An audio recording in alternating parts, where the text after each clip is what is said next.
Ampersand quote, buhay ko ang inialay ko para kina Robert, Claudine, at Mark. Sa Pasko, ang kapalit ay tawag na ampersand apos, matandang istorbo, ampersand apos, nanginginig ang aking kamay, hindi dahil sa galit kundi sa pagkadismaya. Ang ipinundar ko na 1-0, 0-0-0, 0-0-0, ang dapat sanang maging mana nila, biglang nawalan ng halaga. Hindi ko inaasahan na ganoon nila ako pahihirapan. Pero ang katahimikan ko, hindi ibig sabihin ay wala na akong magagawa. May dapat pa silang malaman, ampersand quote.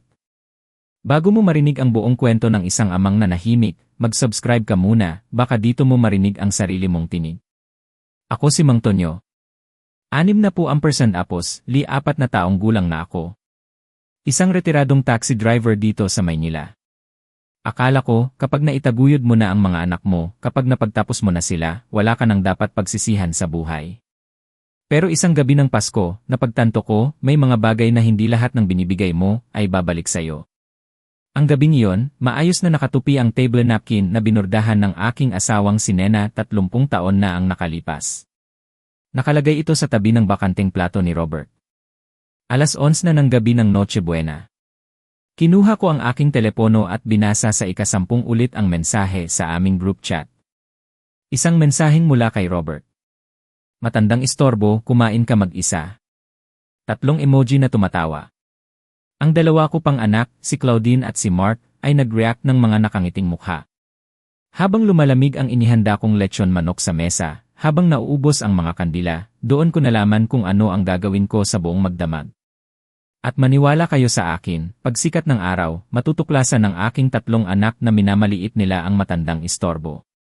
40 taon kong hinawakan ang manibela, kinalyo na ang aking mga kamay sa pagmamaneho ng taxi. Ngunit sa gabing iyon, naintindihan ng puso ko na ang pagmamahal, hindi laging sinusuklian, kahit pa ng mga taong binuhat mo, ginamot mo, at tinuruang maglakad. Ang mesa, inihanda ko ito ayon sa turo ni Nena. Ang puting mantel, ang porselanang plato na minsan lang namin ginagamit, ang mga kristal na baso na kumikinang sa ilaw. Niluto ko ang paborito nilang macaroni salad. Nagluto ako ng puto bumbong at bibingka, at bumili pa ako ng malaking keso de bola. Halos naubos ang 5,000 pisong aginaldo ko sa lahat ng iyon. Sa edad kong ito, sa kakarampot na 9,000 pensyon, kada buwan, malaking halaga na ang 5,000. Pero para sa akin, sulit ang bawat sentimo para sa mga anak ko. O iyon ang akala ko. 6:00 pa lang ng umaga, nagsimula na akong magluto.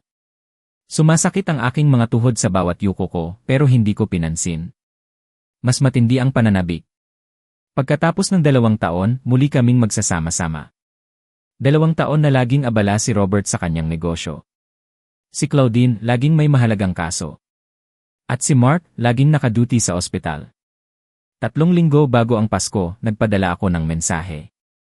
Mga anak, inaanyayahan ko kayo para sa Noche Buena, 8:00 ng gabi. Hihintayin ko kayo. Walang sumagot sa loob ng 2 araw. Sa huli, si Robert ang nag-text. Ampersand quote, titingnan ko kung makakapunta ako, pa, ampersand quote, si Claudine, nagpadala lang ng thumbs up emoji. Si Mark, 1 linggo bago pa nabasa ang mensahe. Pero umasa ako. Isang hangal na umaasa. 8:00 ng gabi, sinindihan ko ang mga kandila. Nagsuot ako ng pinakamaganda kong damit, ang asul na polo na maingat kong pinlansa. 8:30, nagsimula na akong kabahan. Ampersand quote, nasa traffic lang sila, ampersand quote, sabi ko sa sarili ko. Pasko, imposible ang mga kalsada. 9:00, lumalamig na ang pagkain. Tinakpan ko ng aluminum foil. Ininit ko ulit. Ampersand quote, baka may emergency si Robert, ampersand quote, sabi ko, laging naghahanap ng dahilan para sa kanila. 9:40, nag-vibrate ang telepono ko. Mensahe galing kay Robert sa group chat. Ampersand quote, nandito kami lahat sa bahay ni Claudine.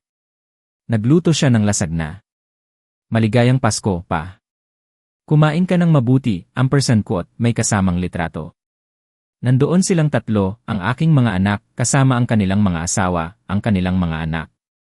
Ang aking mga apo na halos hindi ko nakilala. Lahat sila masayang nakapalibot sa isang mesa. Isang mesa na hindi ako kasama. Nanginginig ang mga daliri ko nang mag-reply ako. Ampersand quote, pero hinihintay ko kayo. Naghanda ako, ampersand quote, ang sagot ni Claudine, ilang segundo lang. Ampersand quote, hay nako, papa. Alam na namin na gagawin mo na naman ang taunang drama mo. Lagi na lang ganyan. Halika, bisitahin ang kawawang matanda. Pagod na kami, ampersand quote, at idinagdag ni Mark, ampersand quote, lagi mo kaming pinaparamdam na may kasalanan kami, ampersand quote, at si Robert, ang aking panganay, ang batang tinuruan kong magbisikleta, ang nagsulat. Matandang istorbo, kumain ka mag-isa. 10 minuto akong nakatitig sa screen. Pagkatapos, dahan-dahan akong tumayo. Naglakad ako papunta sa maliit na silid kung saan dati ay nananahi si Nena. Binuksan ko ang drawer ng aking mesa at kinuha ang isang lumang brown folder. Binuksan ko ang ilaw, kumuha ng pluma, at nagsimulang magsulat, pumirma, at tumawag. Hindi ako umiyak. Hindi ako natulog. Tapos na ang panahon ng luha. Ngayon, panahon na para sa katarungan. O siguro, paghihiganti. Sa edad kong ito, hindi ko na alam ang pagkakaiba. Habang nakaupo ako sa maliit na silid na yon, tinitingnan ko ang litrato namin ni Nena sa ibabaw ng mesa. Bagong panganak si Robert noon. 20% apos, 5 taong gulang ako, 20% apos, si 3 siya. Napakabata pa namin, puno ng pangarap. Isinilang si Robert isang maulan na Martes. Nangungupahan lang ako ng taxi noon, 16 na oras kada araw ang trabaho ko para makaipon para sa ospital.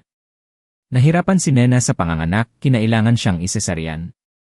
Natatandaan ko pa ang panginginig ko sa waiting room, nagdadasal sa Diyos na halos hindi ko pinaniniwalaan, nang angako ng kahit ano, mailigtas lang ang aking mag-ina. Iniligtas niya sila at tinupad ko ang aking pangako. Naging pinakamabuting ama at asawa ako na kaya kong maging. Pagkatapos ng 3 taon, dumating si Claudine. Nakabili na ako ng sarili kong taxi noon, isang Nissan Sentra na ipinagmamalaki ko. Pagkatapos ng 5 taon, si Mark naman. Akala namin ni Nena, kumpleto na ang pamilya. Isang sorpresa. Naging mahirap ang pagbubuntis. Kinailangan kong mag-double shift para sa mga gamot at espesyal na pagkain niya. 4 na oras lang ang tulog ko gabi-gabi, pero sulit ang lahat ng isilang siyang malusog at malakas. Ang buhay ng isang taxi driver hindi madali. 4 na beses akong na-hold up. Minsan, nabalian ako ng tadyang. Pero hindi ako tumigil. Guro sa elementarya si Nena, maliit lang ang sahod niya pero nakakatulong. Hindi kami mayaman pero hindi kami nagkulang. Noong 12 taong gulang si Robert, sinabi niyang gusto niyang mag-aral ng business administration. Nagsimula akong mag-ipon. Bawat pisong sobra, inilalagay ko sa bangko. Hindi na bumili ng bagong damit si Nena. Ang pantalon ko, paulit-ulit kong sinusuot, tinatahi lang niya kapag napupunit.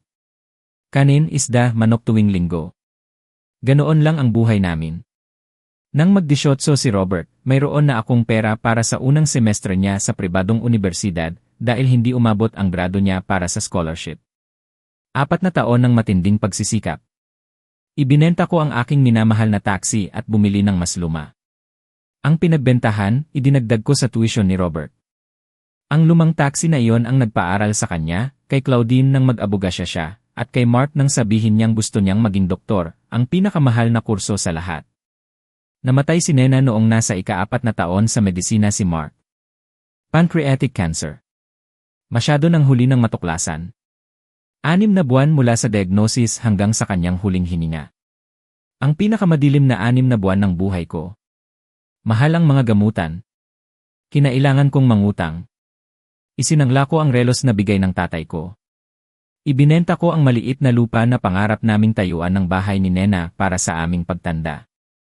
Dumating ang mga anak ko sa libing. Si Robert, sakay ng bagong Mercedes. Si Claudine, suot ang damit na mas mahal pa sa 3 buwang upa ko. Si Mark, dala ang kanyang stethoscope. Umiyak silang lahat. Pero pagkatapos ng libing, bumalik sila sa kani-kanilang buhay. Ako, bumalik sa aming bahay na wala ng laman.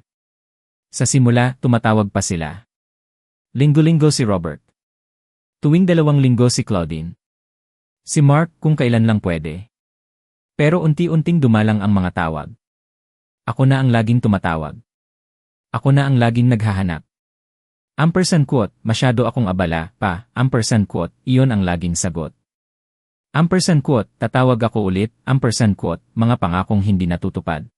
Laging puno ang schedule ni Claudine. Laging nakaduty si Mark. Ganoon lumipas ang 2 taon. 2 taon ng kalungkutan, ng pagtanggi. Hanggang sa gabing ito ng Pasko. Hanggang sa nabasa ko ang mensaheng iyon. Matandang istorbo, kumain ka mag-isa.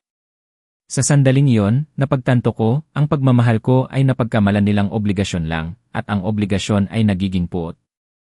Ngunit may obligasyon din ako sa aking sarili.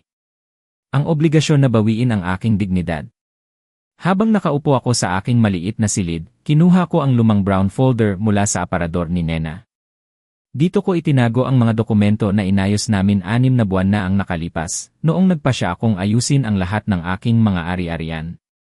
4:00 ng madaling araw, tinawagan ko ang aking abogado at matalik na kaibigan sa loob ng 30 taon, si Atty. Reyes. Alam kong hindi magandang oras, pero sinabi niya sa akin noon, ampersand quote, Tonyo, kung may kailangan ka, kahit anong oras, tawagan mo ako. Ang tunay na kaibigan, laging nandyan, ampersand quote, sumagot siya sa 7 ring, inaanto. Ampersand quote, Tonyo. Anong nangyari? Ayos ka lang ba? Ampersand quote, Ernesto, ampersand quote, sabi ko, ampersand quote, kailangan kong pumunta ka dito ngayon. Agad, ampersand quote, habang hinihintay ko siya, kinuha ko mula sa maliit na kaha de yero sa likod ng larawan ng mahal na birhen ang lahat ng dokumento. Nandoon ang kasalukuyang testamento ko, kung saan hinati ko ng pantay-pantay ang maliit kong bahay at ipon sa kanila. Nandoon din ang mga titulo ng 2 ari-arian na minana ko sa aking ama 15 taon na ang nakalipas nang siya ay pumanaw. May-ari ng isang matagumpay na sari-sari store ang tatay ko. Hindi ko kailanman sinabi sa mga anak ko ang tungkol sa manang iyon. Napagkasunduan namin ni Nena na itago iyon para sa aming pagtanda. Nandoon din ang mga sertipiko ng aking mga investment. Sa kabuuan, umaabot ito ng halos 10 milyong piso. Isang malaking halaga para sa isang retiradong taxi driver. Akala nila sa 9,000 pensyon ko lang ako nabubuhay. At sa isang banda, totoo iyon.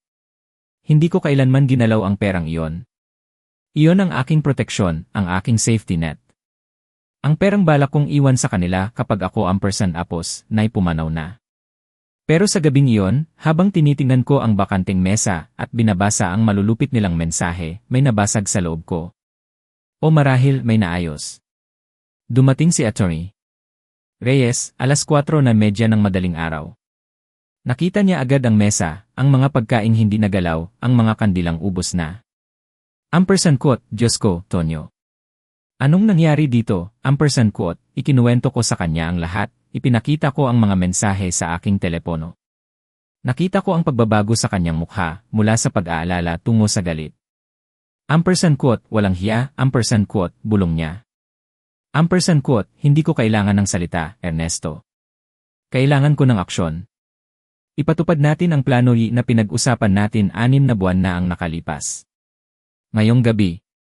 Ngayon na, ampersand quote, tinitigan niya ako. Ampersand quote, sigurado ka na ba? Kapag ginawa natin ito, wala nang balikan, ampersand quote, masigurado pa ako kaysa dati, ampersand quote, sagot ko. Umupo kami sa aking silid. Nagtrabaho kami. Pumirma ako ng dokumento pagkatapos ng isa pa. Una, ang kumpletong pagbawi sa aking kasalukuyang testamento. Pangalawa, ang paglikha ng bago. At ang huli, ang pagtatatag ng isang pundasyon. Ang ampersand quote, pundasyon ni Aling Nena ng mga nakalimutang puso, ampersand quote, ang misyon nito, tulungan ang mga matatandang inabandona ng kanilang mga pamilya. Isang kabalintunaan, hindi ba? Inilipat ko ang 70% ng aking buong yaman sa pundasyong iyon. Ang 2 bahay sa Novaliches at Project 6, ang mga investment, halos lahat. Nag-iwan lang ako ng sapat para sa aking sarili. Ang bahay na tinitirhan ko, mapupunta rin sa pundasyon pagkatapos kong mamatay. Ampersand quote, at para sa mga anak mo, ampersand quote, tanong ni Ernesto. Ampersand quote, para sa kanila, ampersand quote, sabi ko, ampersand quote, isang selyadong sobre lang na matatanggap nila pagkatapos kong mamatay. Sa loob, isang liham na nagpapaliwanag kung bakit, at isang huling pagkakataon na idinisenyo ni Nena bago siya mamatay, ampersand quote, nagtrabaho kami hanggang 7:00 ng umaga. Tumawag si Ernesto sa dalawa niyang kasamahan para maging testigo. Pagsapit ng alas 7:15, tapos na ang lahat. Quote, tapos na, quote, sabi ni Ernesto. Quote, alas 9 ng umaga, tatawagan ko sila. Malalaman nila ang lahat bago magtanghali. Quote, hindi ang kapangyarihang kontrolin ang iba, kundi ang kapangyarihang kontrolin ang sarili kong buhay. Iyon ang naramdaman ko. Hindi lungkot, kundi kalayaan. Mga kaibigan, paano nyo kaya hinarap ang ganitong sitwasyon? Ano ang mararamdaman nyo sa desisyon ni Mang Tonyo? Sa tingin nyo ba tama ang ginawa niya? Ibahagi ang inyong saloobin sa comment section sa ibaba. Ang inyong mga kwento at kaisipan ay mahalaga sa amin at sa aming komunidad. Nang umalis na si Atty. Reyes, tinipon ko ang lahat ng pagkain sa mesa. Maingat kong inilagay sa mga lalagyan. Tinawagan ko si Aling Mercedes, ang aking biyudang kapitbahay na 80 taong gulang na at mag-isang naninirahan. Tinawagan ko si Mang Julio, ang nagtitinda ng dyaryo sa kanto na laging mukhang kulang sa pagkain. Tumawag pa ako ng 3 pamilya sa aming barangay na alam kong naghihirap. Sa loob ng 2 oras, naipamigay ko ang lahat ng handa sa Noche Buena na tinanggihan ng aking mga anak. Ang mga taong tumanggap nito umiyak sa pasasalamat. Niyakap ako ng mahigpit ni Aling Mercedes. Quote, pagpalain ka ng Diyos, Mang Tonyo. Isa kang anghel, quote, sabi niya. Hindi ako anghel, naisip ko. Isa lang akong ama na sa wakas ay natutong ang pag-ibig ay dapat sinusuklian. Pagbalik ko sa bahay, tanghali na. Ang telepono ko, wala pa ring mensahe mula sa kanila. Walang quote, kumusta ka? Quote, walang quote, maligayang Pasko ulit. Quote, pero alam kong magbabago yon. Tumawag na si Ernesto. Handa na ako. Alas 2:30, tumunog ang telepono. Si Robert. Hinayaan ko itong mag-ring ng 3 beses bago ko sinagot. Quote, hello, quote, Papa, anong nangyayari? Quote, galit ang kanyang boses. Quote, tumawag sa akin ang isang abogado, may pag-uusapan daw tungkol sa testamento mo. May sakit ka ba? Mamamatay ka na ba? Quote, ang pag-aalala niya, hindi para sa akin, kundi para sa mana. Quote, wala akong sakit, Robert.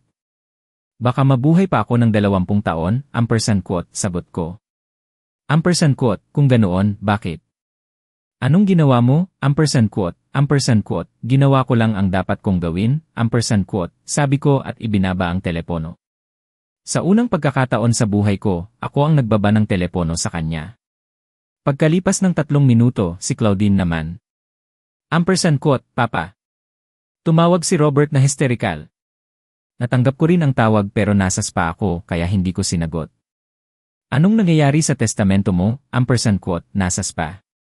Araw ng Pasko, habang ang ama niya ay nag-iisa, nasas pa siya. Quote, magandang umaga, Claudine. Maligayang Pasko rin sa'yo, quote, sabi ko. Quote, maligayang Pasko.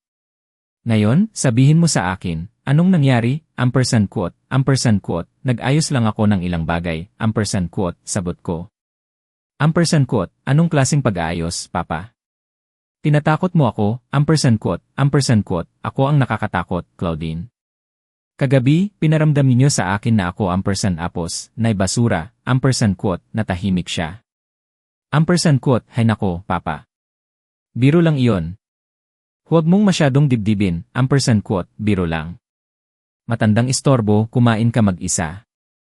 Napakagandang biro. Quote, kausapin mo si Atty. Reyes, quote, sabi ko at ibinaba rin ang telepono. Pagkatapos noon, nagsimula ng umulan ng mga mensahe sa group chat.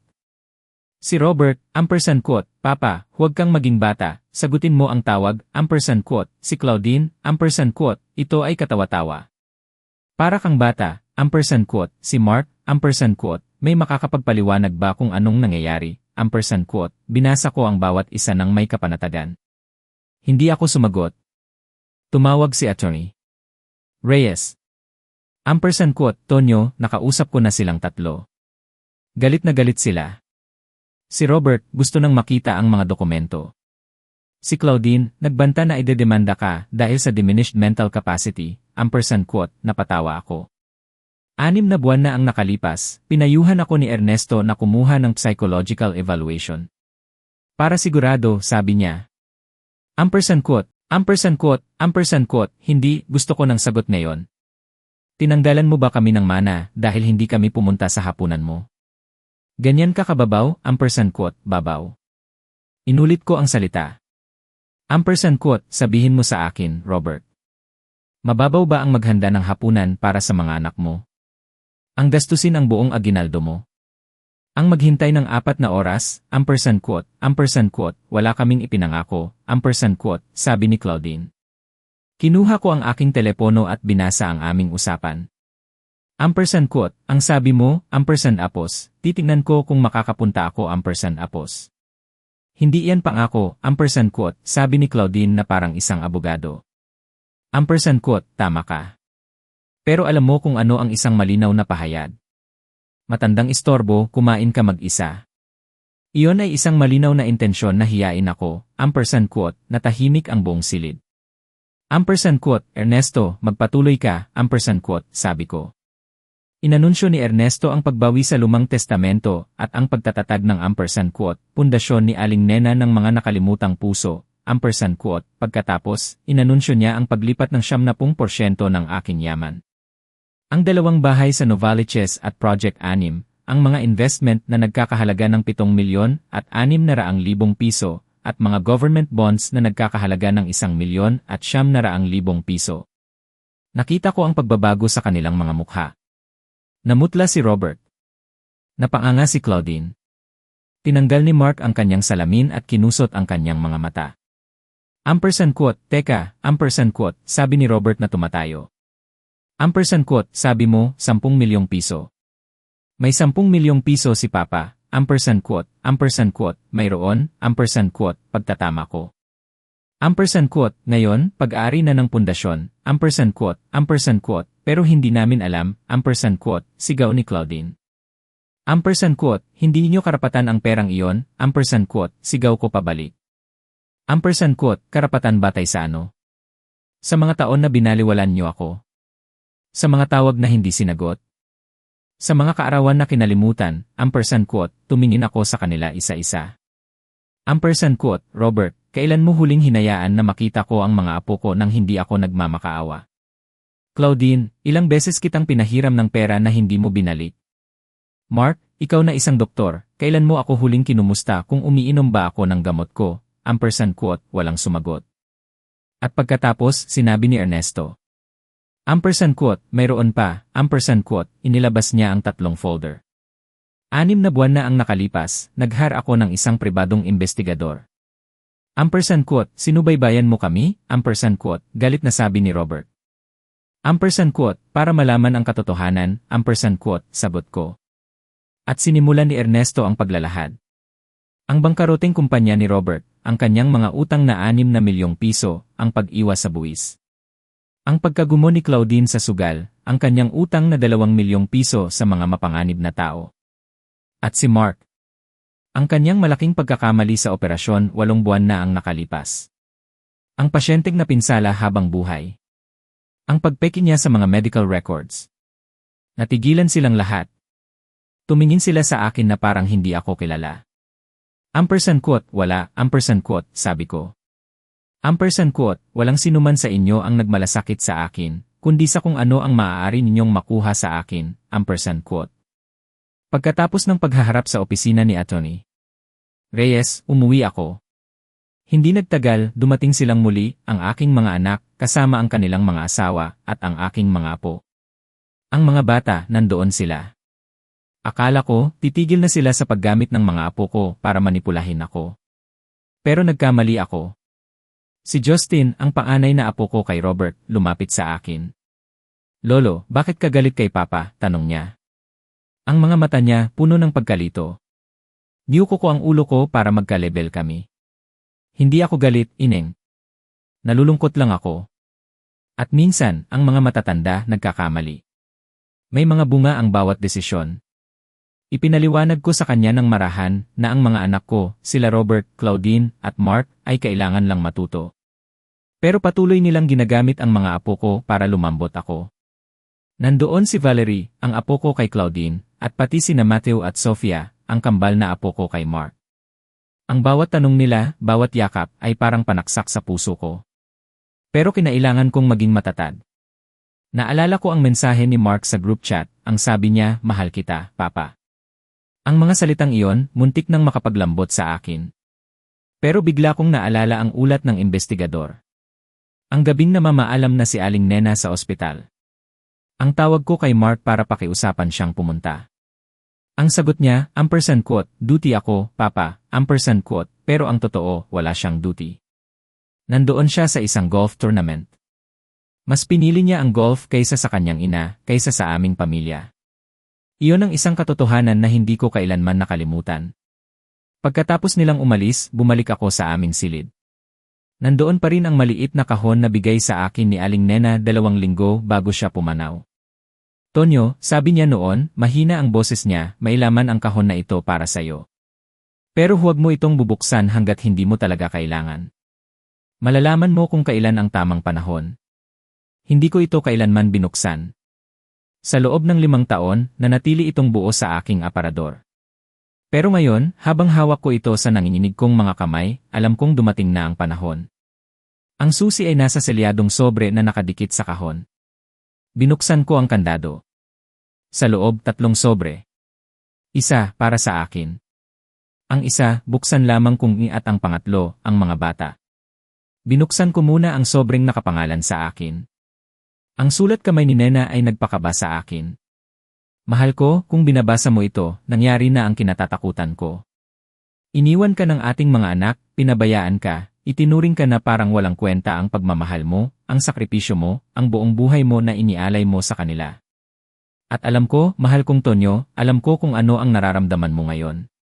Nagsisisi ka ba? Tinatanong mo ba ang sarili mo kung masyado kang mahigpit, kung dapat ay mas naging mapagpasensya ka? Pero may sasabihin ako sa'yo na hindi ko kailanman nasabi noong buhay pa ako. Naging makasarili ang ating mga anak, at bahagi ng kasalanan ay akin din. Sobra natin silang pinrotektahan, sobra tayong nagbigay, hindi natin sila hinayaang harapin ang tunay na kahulugan ng konsekwensya. Nang magsinungaling si Robert tungkol sa kanyang mga grado, nagbayad ka ng pribadong tutor sa halip na pabayaan siyang ulitin ang semestre. Nang ninakaw ni Claudine ang pera sa aking wallet para mag-party, pinagalitan natin siya pero hindi natin siya pinarusahan. Nang binasag ni Mark ang bintana ng kapitbahay habang nagbabaseball at nagtago, ikaw ang nagbayad ng pinsala nang hindi siya pinilit humingi ng paumanhin. Mahal na mahal natin sila, at sa labis na pagmamahal na yon, nakalimutan nating turuan sila ng responsibilidad. Ngayon, ang resulta ng mga pagkakamaling iyon ay nasa harapan mo. Pero Tonyo, walang hanggang pag-ibig ko, isa rin itong pagkakataon. Isang pagkakataon upang turuan sila ng isang huling aral, ang pinakamahalaga sa lahat.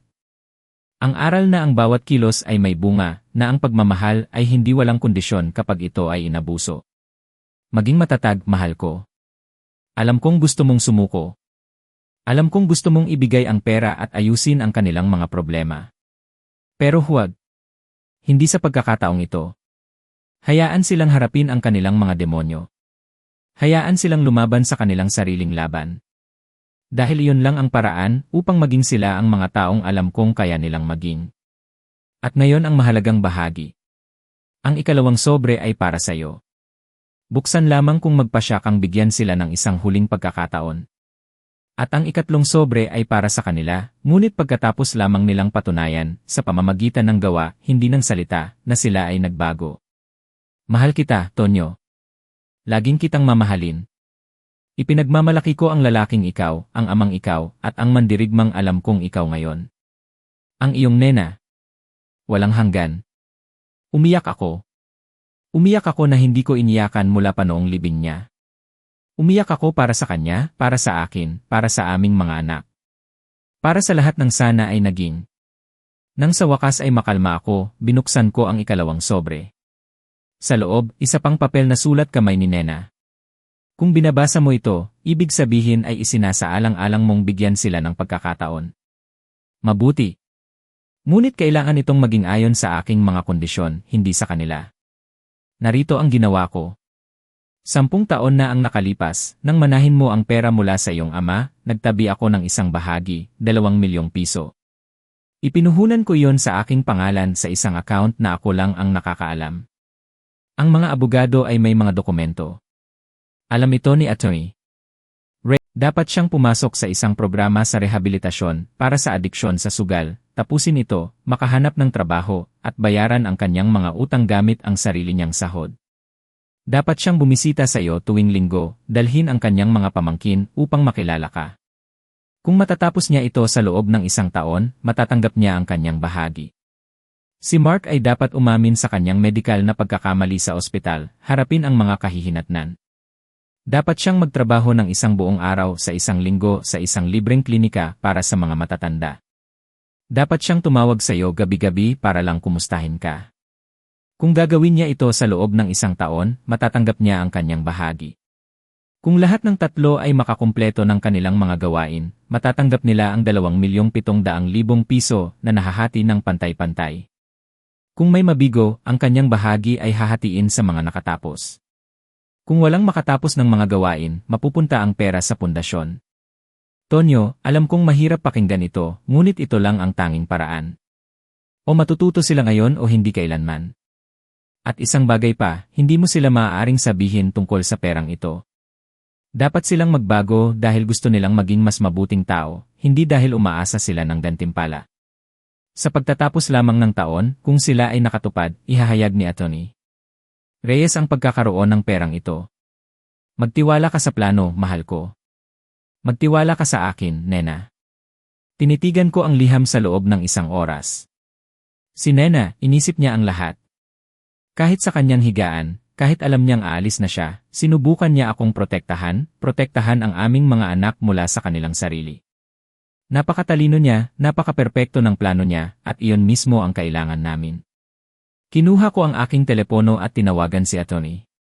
Reyes. 10:00 na ng gabi pero agad siyang sumagot. Tonyo, ayos ka lang ba? Ernesto, nakita ko ang mga liham ni Nena. Ang mga binigay niya sa iyo 10 taon na ang nakalipas.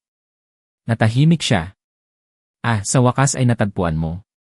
Alam mo ang lahat ng ito sa simula pa lang. Pinanumpa ako ni Nena na hindi ko sasabihin sa iyo hanggat hindi mo natagpuan ang mga liham mo mismo. Sabi niya, dapat ay desisyon mo nang walang impluensya ko. Ang 2,700,000 piso ay naroroon. Naka-invest, may interest. Lahat ay handa nang ipatupad kung magpasya kang sundin ang plano ni Nena. Gusto kong gawin yon. Gusto kong ipatupad ang plano niya. Sigurado ka ba?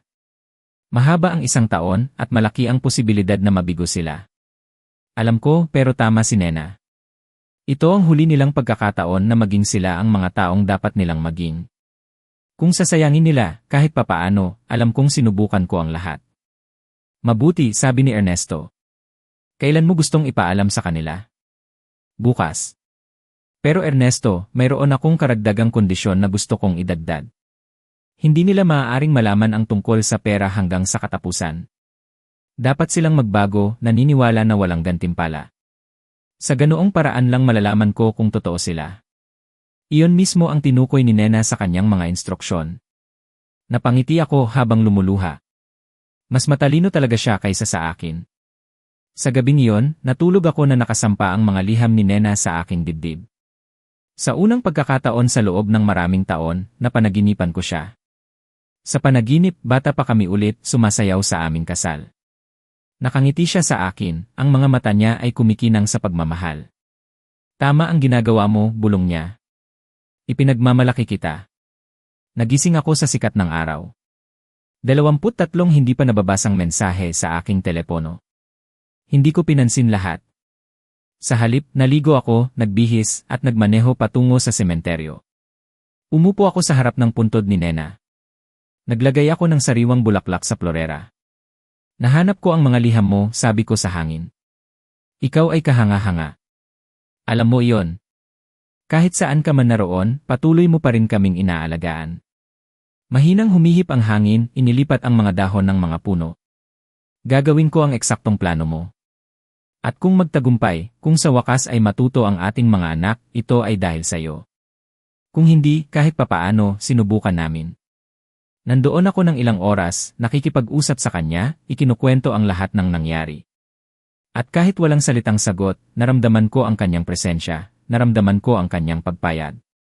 Nang sa wakas ay tumayo ako, alam kong tama ang ginagawa ko. Ang darating na taon ay magiging mahirap. Magkakaroon ng mga pagsubok, tukso, at sandali ng kahinaan. Pero sa unang pagkakataon sa loob ng mahabang panahon, may pag-asa ako. Pag-asang marahil, sa huli ng lahat ng ito, mababawi ko ang aking mga anak.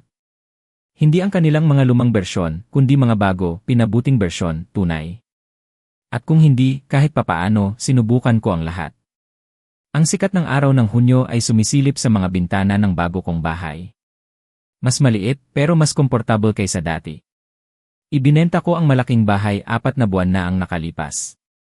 Napakaraming alaala, napakaraming bakanteng silid na naghihintay sa mga bisita na hindi kailanman dumating. Sa perang natira matapos ang pundasyon, bumili ako ng 2 silid na apartment sa isang gusali para sa mga matatanda. May mga kapitbahay ako, mga aktibidad, may buhay.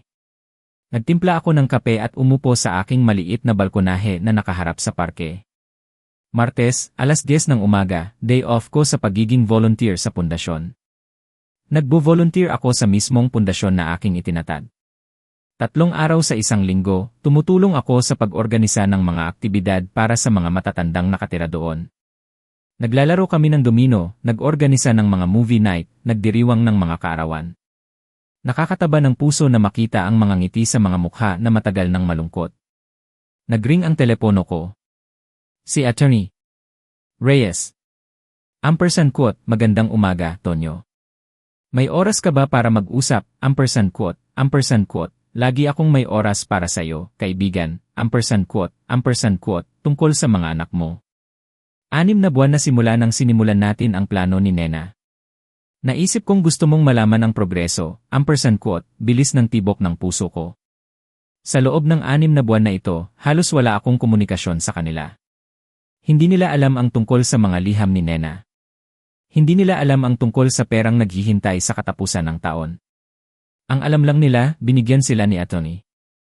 Reyes ng listahan ng mga rekomendasyon para muling buuin ang kanilang relasyon sa akin.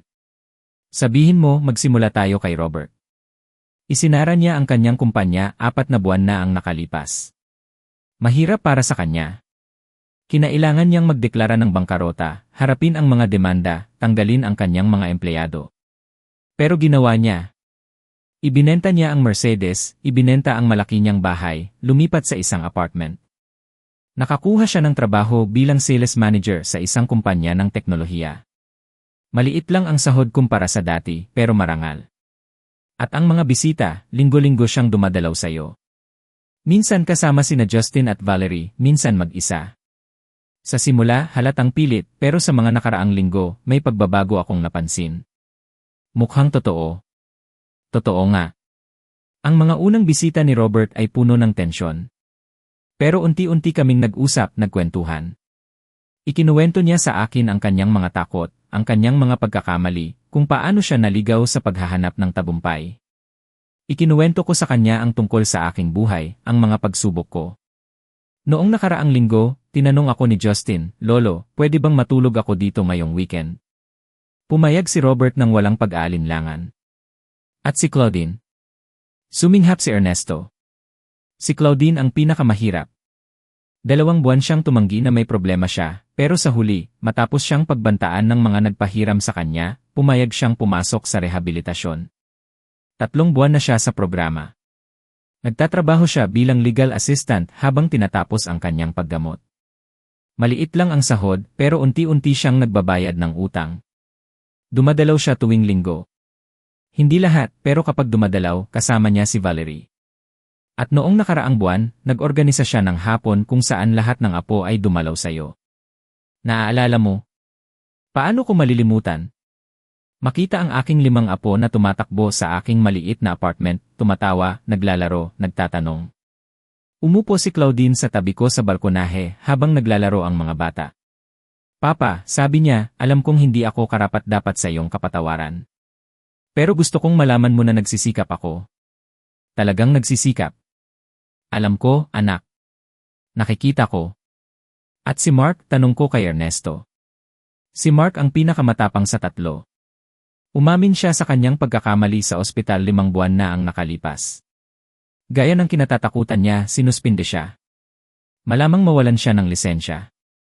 Pero nagpasya ang pamilya ng pasyente na huwag magdemanda matapos humingi ng paumanhin si Mark at nag-alok na bayaran ang lahat ng karagdagang gastos medikal ng pasyente. Paano niya binabayaran iyon? Nag-double shift siya sa isang libreng klinika. Hindi siya malaki ang kita pero sapat. At tinutupad niya ang iyong kondisyon. Nagtatrabaho siya ng isang buong araw kada linggo, partikular sa mga matatanda. Tinatawagan ako ni Mark gabi-gabi.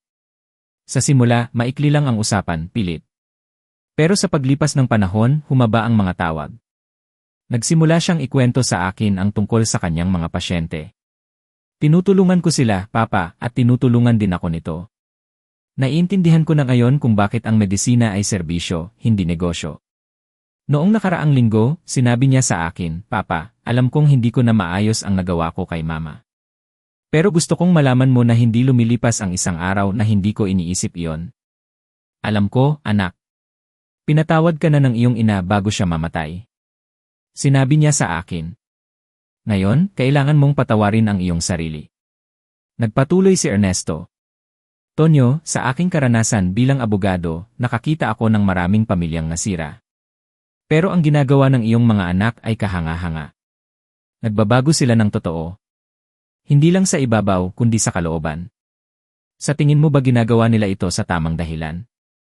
Sa totoo lang, sa tingin ko nagsimula sila dahil akala nila ito lang ang paraan para mabawi ang iyong pagmamahal. Pero sa proseso, may natuklasan silang mas mahalaga. Natuklasan nila kung sino talaga sila. Natahimik ako. Tonyo, 6 na buwan na lang, 1 taon na. Kung patuloy sila sa landas na ito, makukumpleto nila ang lahat ng gawain ni Nena. Ano ang gusto mong gawin? Ano ang rekomendasyon mo? Irerekomenda kong ibigay mo sa kanila ang pera. Nakuha na nila yon.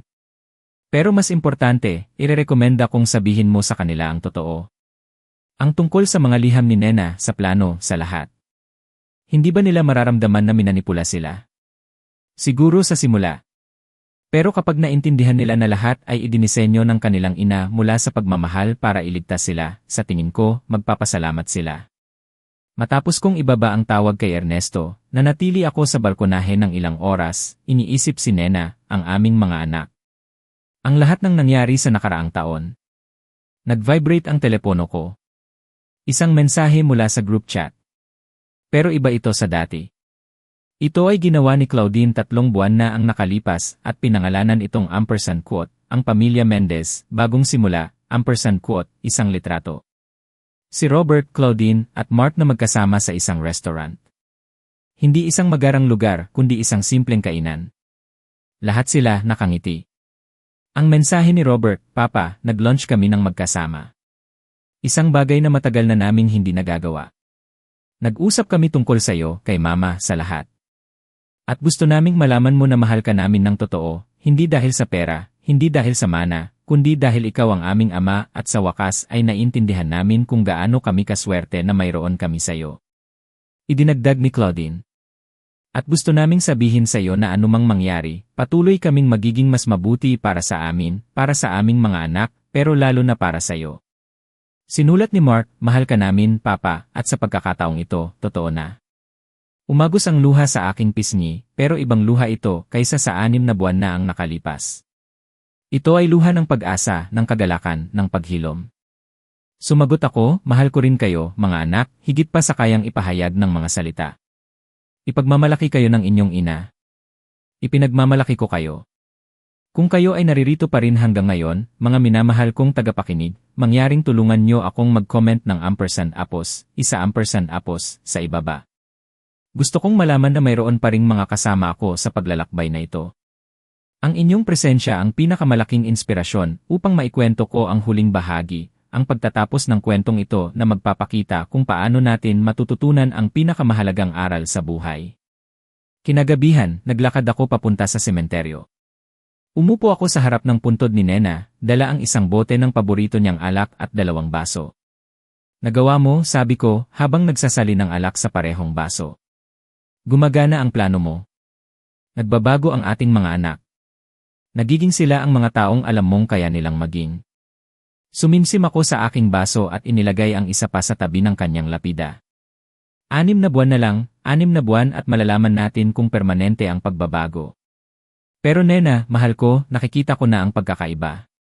Nakikita ko silang nagsisikap, lumalaban, lumalago, at napakaganda nito. Humipa ang hangin, inilipat ang mga bulaklak na dinala ko. Salamat, bulong ko. Salamat sa pagmamahal mo sa akin ng sapat upang planuhin ito. Salamat sa pagmamahal mo sa ating mga anak ng sapat upang bigyan sila ng isang huling pagkakataon. Salamat sa pagiging mas matalino kaysa sa akin. Kahit pagkatapos mong mamatay. Nandoon ako hanggang sa lumubog ang araw. Pagkatapos, umuwi ako sa aking maliit na apartment kung saan naghihintay ang isang bagong buhay, iba, pero puno ng posibilidad. Isang araw, tinawag ako ni Atty. Reyes. Tonyo, oras na. Pumunta kami sa kanyang opisina. Nakita ko ang aking 3 anak na nakaupo na sa conference room. Iba na sila. Hindi na ang galit, mapagmataas, o takot na mga taong nakita ko noon. May kapanatagan at pag-unawa sa kanilang mga mata. Umupo ako sa aking pwesto. Nagsimula si Atty. Reyes sa pamamagitan ng pagbabasa ng isang liham. Ito ang 3 sobre mula sa kahon ni Nena, ang mga bata. Ang bawat salita ay sulat kamay niya. Mahal kong mga anak, kung binabasa ninyo ito, ibig sabihin ay nagtagumpay kayo. Ibig sabihin ay nagawa ninyong makahanap ng daan pabalik sa inyong mga sarili, pabalik sa mga taong laging kong alam na kaya ninyong maging. Ito ang huling aral ko para sa inyo. Ang bawat kilos ay may bunga. At ang pagmamahal, ang tunay na pagmamahal, ay nangangailangan ng sakripisyo, hindi lamang mula sa akin, kundi pati na rin sa inyo. Ang pera, mga anak. May pera kayong naghihintay. 2,700,000 piso na ipinuhunan ko para sa inyo. Ibibigay ito sa inyo. Ngunit hindi ito gantimpala para sa inyong pagbabago. Ito ay isang pagkilala sa inyong pagsisikap. At isang pagkakataon. Isang pagkakataon na gamitin ang perang ito ng may karunungan. Isang pagkakataon na patunayan sa inyong sarili, at sa akin, at sa inyong ama, na sa wakas ay naintindihan nyo ang tunay na halaga ng buhay. Mahal na mahal ko kayo, Nena. Pagkatapos basahin ang liham, natahimik ang silid. Hindi sila nagsaya sa pera. Umiyak sila. Umiyak sila ng may pagsisisi at pag-unawa. Naramdaman ko ang bawat luha nila at alam kong totoo na ang pagbabago. Niyakap ako ni Robert, umiyak siya sa aking balikat tulad ng isang bata. Salamat, Papa. Salamat sa hindi pagtalikod sa amin. Naramdaman ko ang pagmamahal niya, ang totoong pagmamahal. Si Claudine lumapit sa akin. Si Mama talaga ang pinakamatalino sa ating lahat, hindi ba, sabi niya habang umiiyak. Ipinagmamalaki ko siya, Papa. At ikaw din. Si Mark lumuhod sa aking harapan. Mahal ko kayong dalawa, Mama at Papa. Salamat sa pagligtas sa akin. Hindi na sila nag-alala sa pera. Niyakap ko sila. Ang aming pamilya nabuo na muli. Hindi perpekto, pero totoo. Nang tanungin ni Atty. Reyes kung ano ang gagawin nila sa 2,700,000, nagulantang ako sa kanilang mga sagot. Si Robert, idinonate ang kanyang bahagi sa isang pondo para sa mga empleyado na kinailangan niyang tanggalin nang isara niya ang kanyang kumpanya. Si Claudine, inilagay ang kanyang bahagi sa isang trust fund para sa edukasyon ng kanyang mga pamangkin. Si Mark, ginamit ang kanyang bahagi para palawakin ang libreng klinika kung saan siya nagtatrabaho. Hindi na nila kailangan ang pera para sa kanilang sarili. Natuto silang mabuhay ng mas simple. Natuto silang pahalagahan ang mga relasyon higit sa material na bagay. Mang Tonyo ang pangalan ko. 65 taong gulang na ako, 2 buwan at 14 na araw. 1 taon at kalahati na ang nakalipas, naranasan ko ang pinakamalungkot na Pasko ng aking buhay. Ngayon, habang isinusulat ko ito, nakaupo ako sa aking maliit na balkonahe, napapalibutan ng aking 3 anak, ang kanilang mga asawa, at ang aking 5 apo. Katatapos lang namin kumain ng tanghalian. Hindi ito isang magarbo na handaan, pansit at lumpia lang, pero inihanda ito ng may pagmamahal. Si Robert, nakakuha ng promotion sa kanyang trabaho. Hindi na siya ang mayabang na negosyante. Mas mapagpakumbaba siya, mas mapagkaloob, mas present. Si Justin, nakaupo sa kanyang kandungan, ipinapakita ang isang drawing na ginawa niya sa eskwela. Isang drawing ng aming pamilya. Lahat kami magkasama, nakangiti. Si Claudine, 1 taon nang malinis mula sa sugal. Ipinagdiwang namin, mas mababa ang sahod pero masaya siya, tunay na masaya. Si Mark, nabawi niya ang kanyang lisensya bilang doktor 2 buwan na ang nakalipas. Sana ay bumalik siya sa isang pribadong ospital, pero pinili niyang manatili sa libreng klinika. Dito ako kabilang, Papa, sabi niya. Dito ako nakakagawa ng pagbabago. 3 buwan na ang nakalipas, pinatawag ni Atty. Reyes ang aking mga anak sa kanyang opisina at inihayag ang lahat. Ang mga liham ni Nena, ang plano, ang pera na naghihintay sa kanila. Akala ko magkakaroon ng galit, ng sama ng loob sa pagiging minanipula. Pero wala. May luha, syempre, lalo na nang basahin ni Ernesto ang liham ng kanilang ina, nang marinig nila ang kanyang mga salita mula sa kabilang buhay, nagpapaliwanag kung bakit niya ito ginawa, kung gaano niya sila kamahal, kung gaano siya naniniwala sa kanila. Niyakap ako ni Robert noong araw na iyon at umiyak sa aking balikat tulad ng isang bata. Salamat, Papa. Salamat sa hindi pagtalikod sa amin. Sabi ni Claudine, si Mama talaga ang pinakamatalino sa ating lahat, hindi ba? At si Mark, bumulong lang, mahal ko kayong dalawa, Mama at Papa. Salamat sa pagligtas sa akin. Kinuha nila ang pera, ang 2,700,000 na hinati sa 3 bahagi. Pero hindi nila ginamit para sa kanilang sarili. Ipinagkaloob ni Robert iyon sa isang pondo para tulungan ang mga empleyado na kinailangan niyang tanggalin nang isara niya ang kanyang kumpanya. Inilagay ni Claudine iyon sa isang education trust para sa kanyang mga pamangkin.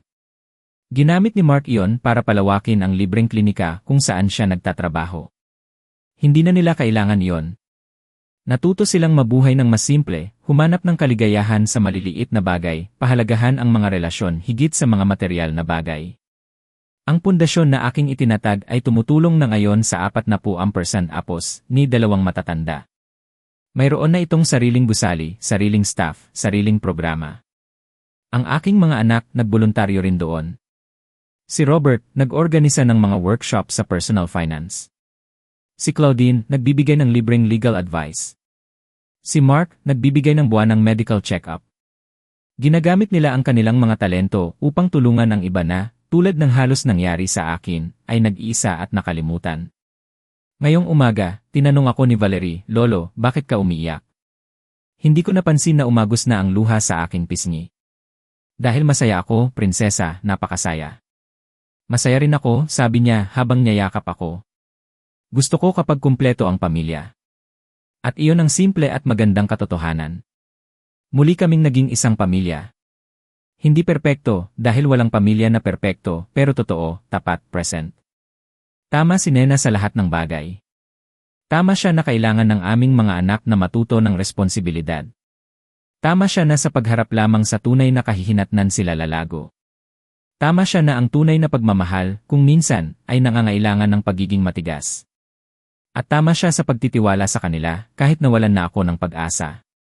Kung makakausap ko siya ngayon, sasabihin ko sa kanya, nagawa natin, mahal ko.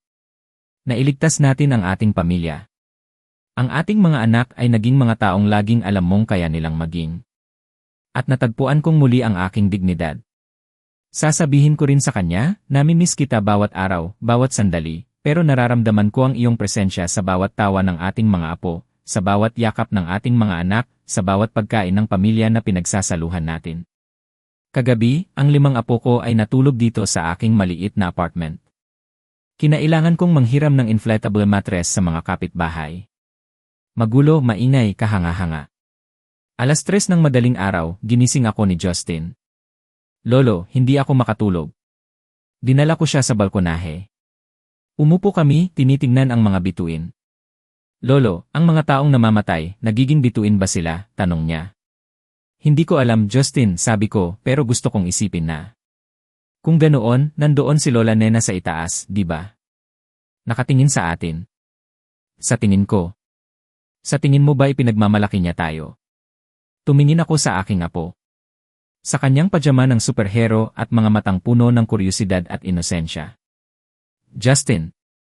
Sa tingin ko, napakakaipagmamalaki niya tayo. At sa sandaling iyon, isang bulalakaw ang dumaan sa kalangitan. Sumigaw si Justin ng may kagalakan, "Lolo, nakita mo yon? Si Lola yon. Kinawayan niya tayo." Marahil na. O marahil isang pagkakaisa lang. Pero pinili kong maniwala sa mahika ng sandaling iyon. Pinili kong maniwala na naroon si Nena sa kung anumang paraan, kasama naming nagdiriwang. Pinili kong maniwala na lahat ng pinagdaanan namin, lahat ng luha, lahat ng sakit, ay sulit upang marating ang sandaling ito. Ang sandaling ito kung saan ako ay napapalibutan ng pagmamahal. Kung saan ang aking pamilya ay kumpleto na muli. Kung saan ang mga araw ng aking kalungkutan ay nagwakas na. Ako si Mang Tonyo at ito ang aking kwento. Isang kwento ng pagkawala at pagtubos. Ng sakit at paghilom. Ng isang ama na natutong maging matatag at ng mga anak na natutong maging mas mabuti. Isang kwento na nagsimula sa pinakamalungkot na Pasko ng aking buhay at patuloy sa bawat araw na isang regalo. Salamat sa pakikinig sa aking kwento. Sana ay magsilbing aral ito, inspirasyon, o simpleng paalala na hindi kailanman huli ang lahat para magbago, lumago, para makahanap ng daan pabalik sa tahanan. At tandaan ninyo, ang tunay na pag-ibig ay hindi laging malambot, minsan, kailangan itong maging sapat na matatag upang hingin ang mas mahusay para sa iyong sarili at para sa mga mahal mo. Ang kwento ni Mang Tonyo ay nagtatapos dito. Ano ang masasabi ninyo sa desisyon ni Mang Tonyo? Kung kayo ang nasa posisyon niya, iba ba ang inyong gagawin? Ibahagi ang inyong mga saloobin sa comment section. Binabasa ko ang bawat komento. Kung ang kwentong ito ay nagbigay sa inyo ng pag-iisip o nagparamdam ng kung anuman, huwag kalimutang mag-iwan ng like. Ibahagi din sa mga taong sa tingin nyo ay mapapakilos din ng kwentong ito. At mag-subscribe sa channel na Tahimik na Ama upang hindi mapalampas ang mga susunod na misteryo. Magkita-kita tayo sa susunod na kwento. At malay mo, sa susunod na pagkakataon, baka ikaw na ang maging inspirasyon ng aming susunod na istorya.